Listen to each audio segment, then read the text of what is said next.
Capítulo 13.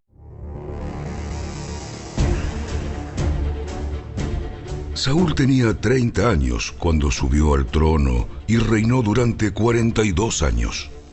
Saúl eligió a 3,000 soldados selectos del ejército de Israel y mandó a los demás hombres a casa. Llevó consigo a 2,000 de los hombres escogidos a Micmas y a la zona montañosa de Betel. Los otros 1,000 fueron con Jonatán, el hijo de Saúl, a Gibeá, en la tierra de Benjamín. Poco tiempo después, Jonatán atacó y derrotó la guarnición de los filisteos en Geba. La noticia corrió rápidamente entre los filisteos. Entonces Saúl tocó el cuerno de carnero por toda la tierra y dijo: ¡Hebreos! ¡Escuchen esto! ¡Levántense! ¡Sublévense! Así que todo Israel oyó la noticia que Saúl había destruido la guarnición filistea en Geba y que ahora los filisteos odiaban a los israelitas más que nunca. Entonces, todo el ejército israelita fue llamado para unirse a Saúl en Gilgal. Los filisteos reunieron un ejército poderoso de 3,000 carros de guerra, 6,000 hombres para conducirlos y tantos guerreros como los granos de arena a la orilla del mar. Acamparon en Micmas, al oriente de Bet-Aven. Los hombres de Israel vieron el gran aprieto en el que se encontraban y, como estaban fuertemente presionados por el enemigo, trataron de esconderse en cuevas, matorrales, rocas, hoyos y cisternas. Algunos cruzaron el río Jordán y escaparon a la tierra de Gad y de Galaad. Mientras tanto, Saúl se quedó en Gilgal y sus hombres temblaban de miedo. Durante 7 días, Saúl esperó allí, según las instrucciones de Samuel, pero aún así Samuel no llegaba. Saúl se dio cuenta de que sus tropas habían comenzado a desertar, de modo que ordenó: ¡Tráiganme la ofrenda quemada y las ofrendas de paz! Y Saúl mismo sacrificó la ofrenda quemada. Precisamente cuando Saúl terminaba de sacrificar la ofrenda quemada, llegó Samuel. Saúl salió a recibirlo, pero Samuel preguntó: ¿Qué has hecho?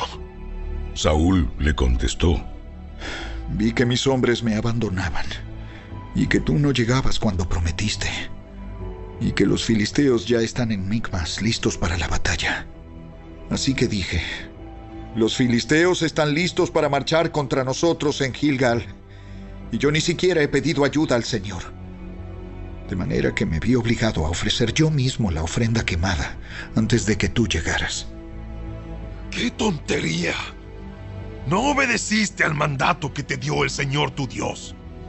Si lo hubieras obedecido, el Señor habría establecido tu reinado sobre Israel para siempre. Pero ahora tu reino tiene que terminar, porque el Señor ha buscado a un hombre conforme a su propio corazón. El Señor ya lo ha nombrado para ser líder de su pueblo, porque tú no obedeciste el mandato del Señor.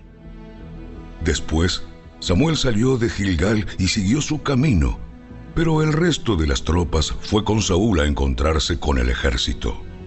De Gilgal subieron a Gibeá, en la tierra de Benjamín. Cuando Saúl contó los hombres que todavía estaban con él, descubrió que solo quedaban 600. Saúl, Jonatán y las tropas acampaban en Geba, en la tierra de Benjamín, mientras que los filisteos levantaron su campamento en Micmas. 3 destacamentos de asalto pronto salieron del campamento de los filisteos. Uno fue al norte hacia Ofra, en la tierra de Sual. Otro fue al occidente, a Bet-Horón, y el tercero avanzó hacia la frontera sobre el valle de Seboín, cerca del desierto. No había herreros en la tierra de Israel en esos días. Los filisteos no los permitían por miedo a que forjaran espadas y lanzas para los hebreos. Entonces, cada vez que los israelitas necesitaban afilar sus rejas de arado, picos, hachas y hoces, tenían que llevarlos a un herrero filisteo.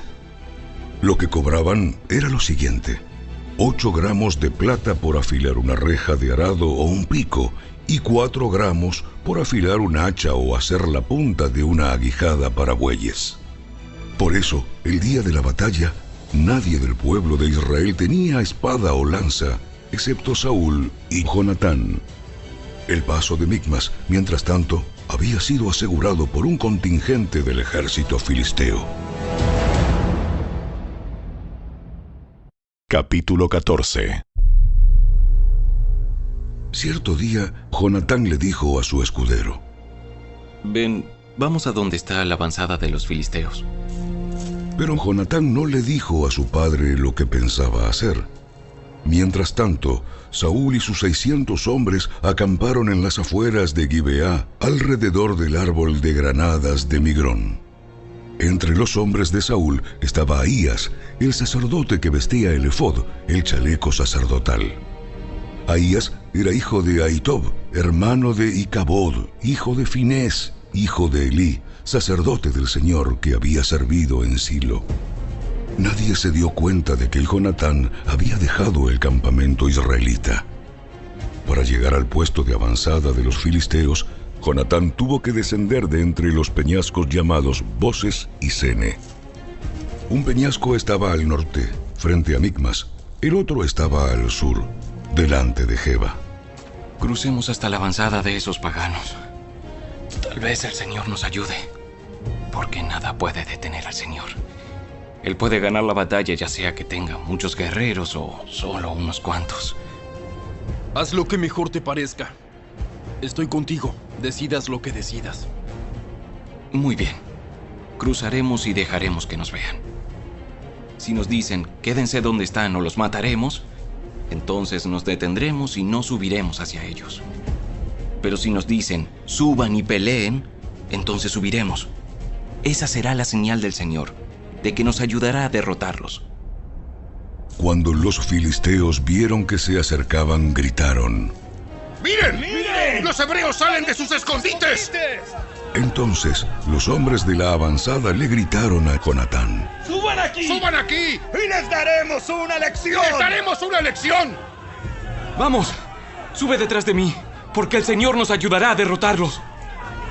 Así que escalaron usando pies y manos.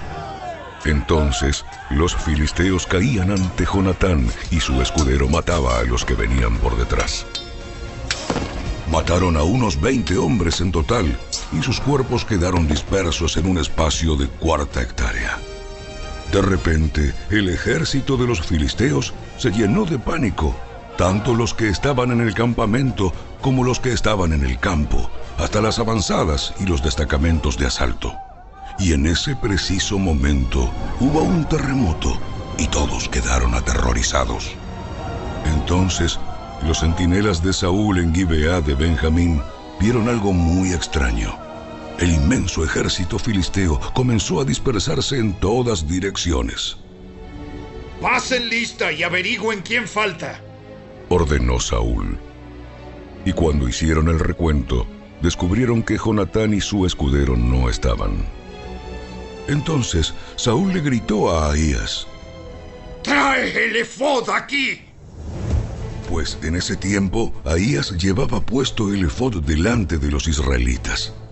Pero mientras Saúl hablaba con el sacerdote, la confusión en el campamento de los filisteos era cada vez más fuerte.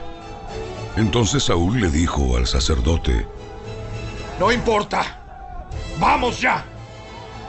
Enseguida Saúl y sus hombres corrieron a la batalla y encontraron que los filisteos estaban matándose unos a otros.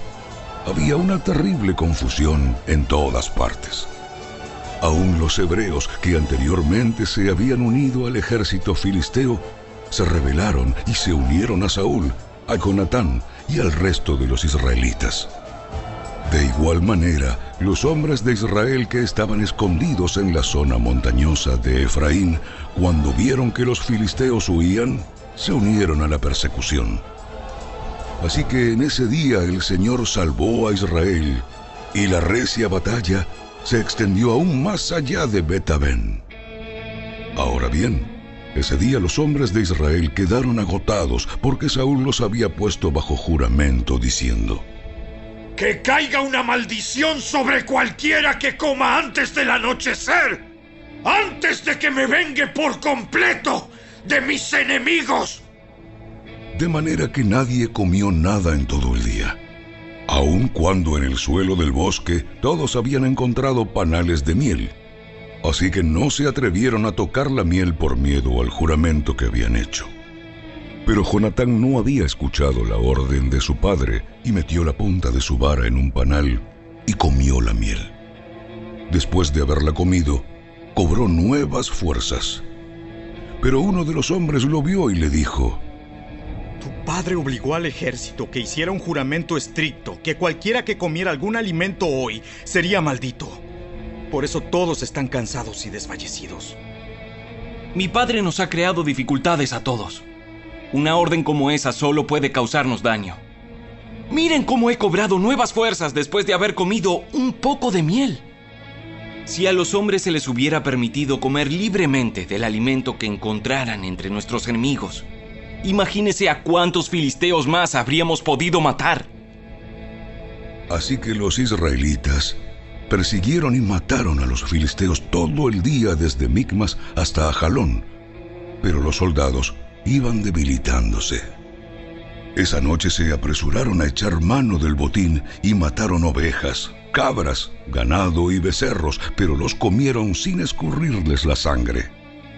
Entonces alguien le informó a Saúl: Mira, los hombres están pecando contra el Señor al comer carne que todavía tiene sangre.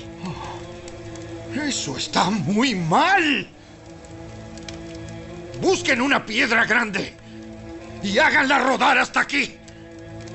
Luego vayan entre las tropas y díganles: tráiganme el ganado, las ovejas y las cabras. Mátenlos aquí y escúrranles la sangre antes de comérselos. No pequen contra el Señor al comer carne que aún tiene sangre. Así que esa noche las tropas llevaron sus animales y los mataron allí.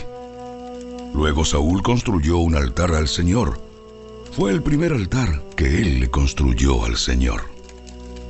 Después Saúl dijo: Persigamos a los filisteos toda la noche y saqueemos sus bienes hasta el amanecer. Destruyamos hasta el último hombre. Sus hombres respondieron: Haremos lo que mejor te parezca. Pero el sacerdote dijo: Primero, consultemos a Dios. Entonces Saúl le preguntó a Dios: ¿Debemos perseguir a los filisteos? ¿Nos ayudarás a derrotarlos? Pero Dios no respondió ese día. Entonces Saúl les dijo a los líderes: Algo anda mal. Que vengan aquí todos los comandantes de mi ejército. Debemos descubrir qué pecado se ha cometido hoy. Juro, por el nombre del Señor, quien rescató a Israel, que el pecador morirá.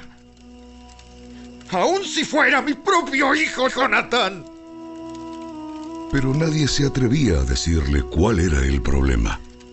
Entonces Saúl dijo: Jonatán y yo nos pondremos aquí, y todos ustedes se pondrán allá.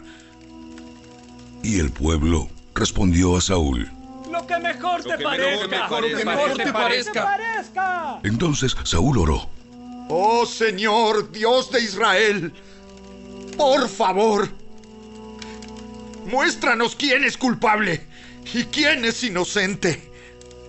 Entonces hicieron un sorteo sagrado, y Jonatán y Saúl fueron señalados como los culpables, y los demás declarados inocentes. Después dijo Saúl: Ahora hagan otro sorteo para señalar si es Jonatán o soy yo. Entonces Jonatán fue indicado como el culpable. Dime lo que has hecho. Probé un poco de miel. Fue solo un poco en la punta de mi vara. ¿Merece eso la muerte? Sí, Jonatán. ¡Debes morir! ¡Que Dios me castigue! ¡E incluso me mate! ¡Si no mueres por esto! Pero la gente intervino y le dijo a Saúl: Jonatán ganó esta gran victoria para Israel. ¡Debe morir! ¡Debe morir! De ningún modo. Tan cierto como que el Señor vive, que ni un solo cabello de su cabeza será tocado. Porque hoy Dios lo ayudó a hacer esta gran proeza. De modo que la gente salvó a Jonatán de la muerte. Entonces Saúl llamó a su ejército y no persiguieron más a los filisteos, y los filisteos volvieron a sus casas. Cuando Saúl aseguró su posición de rey sobre Israel, peleó contra sus enemigos en todas las direcciones: contra Moab, Amón, Edom, los reyes de Soba y los filisteos. Y dondequiera que iba, obtenía la victoria. Realizó grandes proezas y conquistó a los amalecitas, y así salvó a Israel de todos aquellos que lo habían saqueado. Los hijos de Saúl eran Jonatán, Isboset y Malquisúa. También tuvo 2 hijas, Merab, la mayor, y Mical. La esposa de Saúl era Ahinoam, la hija de Ahimaas. El comandante del ejército de Saúl era Abner, hijo de Ner, tío de Saúl. Cis, el padre de Saúl, y Ner, el padre de Abner, eran hijos de Abiel. Los israelitas pelearon constantemente con los filisteos durante toda la vida de Saúl. Así que cada vez que Saúl veía a un joven fuerte y valiente, lo reclutaba en su ejército.